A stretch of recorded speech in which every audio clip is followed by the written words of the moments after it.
Hello ভাই আর Bruyne local, আপনারা সবাই কেমন আছেন? আশা করি সবাই ভালো আছেন। আমিও বহুত ভালো আছি। তো আজকে নতুন একটা ব্লগ নিয়ে তোমরার মধ্যে হাজির হয়ে গেলাম। তো আমরা সুরমা ব্রিজ থেকে নতুন একটা সিএনজি লইলাম। সিএনজিতে লইয়া আমরা সবাই বন্ধুবান্ধব খুবই আড্ডা মাস্তির মধ্যে যাচ্ছিলাম। তো যাওয়ার পথে অনেক সুন্দর সুন্দর ভিউ তো আপনাদেরকে দেখানোর চেষ্টা করলাম। তো আজকে আপনারা আমার সাথে থাকলে অবশ্যই টাঙ্গারাওয়ারের যে একটা সৌন্দর্য কিছুটা উপভোগ করতে পারবেন, যারা এখনও টাঙ্গারাওয়ার যান নাই। তো আপনারা আমার সাথে থাকুন, দেখতে থাকুন ভিডিওটা। তো আমরা আস্তে আস্তে সিএনজি দিয়ে যাইতেছিলাম তাহিরপুরের উদ্দেশ্যে।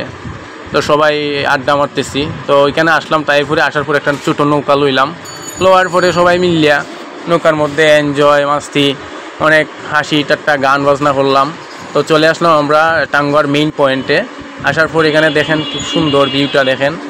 একটা নৌকা আমরা ভাড়া লইলাম, ছোটো নৌকা ভাড়া নিয়ে ওই টাঙ্গারাওয়ারের গাছের ভিতর দিয়ে আমরা যাইতেছি। দেখেন কত সুন্দর, আমার বন্ধুরা দেখেন কত মজা করতেছে। তো সবাই মিললে আমরা অনেক এনজয় করছি। তারপর আমরা নৌকা থেকে এখন পানিতে নামার চেষ্টা করতেছি। আসলে খুব সুন্দর একটা প্লেস, আপনারা আইলে দেখতে পারবা যারা এখনও আইন নাই। তো দেখেন বান্দরের মতো গাছের মধ্যে ঝুলতেছে কিছু মানুষ। তো আমরা এখানে অবশ্য নৌকা লাগাইতে দেয় না, বড় বড় নৌকা, গাছের সমস্যা হওয়ার কারণে। তো আমরা নৌকাটাও অনেক দূরে রাখছি। দূরে রাখার পর আমরা ছোটো একটা নৌকা ভাড়া লইছি। তো ছোটো নৌকাওয়ালার একটু বেশি টেকা নেয় গিয়ে আর কি, এরা একটু বেশি জুলুম করিলায়। আসলে এখানে প্রশাসনের দৃষ্টি আকর্ষণ করছে, আপনারা একটু দেখলে ভালো হইতো।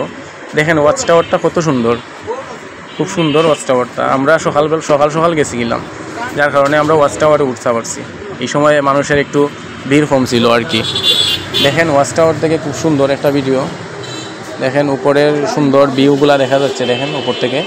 আসলে আমরা আমাদের এত টাকা পয়সা নাই, যার কারণে কোনো ড্রোন ক্যামেরা নাই, তাই আমরা ওয়াচ টাওয়ারে উঠলাম। সকাল গেলাম, যাওয়ার পরে এই দৃশ্যটা নেওয়ার জন্য উঠছিলাম। আমার ক্যামেরাও তেমন ভালো না, যার জন্য ভিডিওগুলা স্পষ্ট আসতেছে না। তো দেখেন খুব সুন্দর ভিউ। তারপরে আমরা চলে আসলাম আবার ওয়াচ টাওয়ার থেকে নেমে এই ভাড়া নৌকা নিলাম। 600 টাকা নিয়ে নিছে। এক ঘন্টাও না, জাস্ট 40 মিনিটের জন্য 600 টাকা নিয়ে নিছে। এই জন্য বললাম এটা খুবই একটা জুলুম। তো আপনারা নৌকাওয়ালার সাথে কথাবার্তা বলে ভালো করে ফুরাইয়া তারপরে উঠবেন, কারণ এরা খুবই ডেঞ্জারাস মানুষ। দেখেন আমার বন্ধুরা কত সুন্দর এনজয় করতেছে। আমি ভিডিওর জন্য তার সাথে সবসময় এনজয় করতে পারলাম না। দেখেন বন্ধুরা প্রস্তুতি নিচ্ছে, এখন লাফ দিবে। খুব সুন্দর একটা প্লেস, আপনারা যারা যান নাই এখনও যাইতে পারেন, গেলে অবশ্যই দেখতে পারবা। তো যাই হোক, অনেক সুন্দর ভিডিও না গেলে আপনারা বুঝতে পারবো না জায়গাটা। ভিডিওটা সুন্দর করে করতে পারি নাই, তারপরেও চেষ্টা করছি। দেখেন বন্ধুরা সবাই উল্লাস করতেছে না।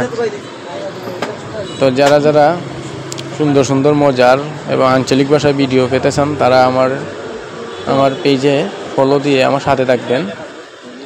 সবাইকে সবসময় বিনোদন দেওয়ার চেষ্টা করবো। আমার বন্ধুরা বইলা লাভ নাই, এটা গোপন কথা। যাই হোক, তো আমরা তখন নামলাম নৌকা দেখেন, নাইমা দেখেন কত এনজয় করতেছি। আসলে বলার মতো ভাষা নেই।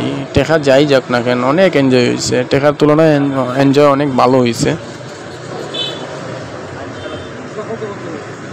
আসলে সেই স্মৃতিটা ভোলার মতো না। সবাই ভালো থাকবেন, সবাইকে ধন্যবাদ।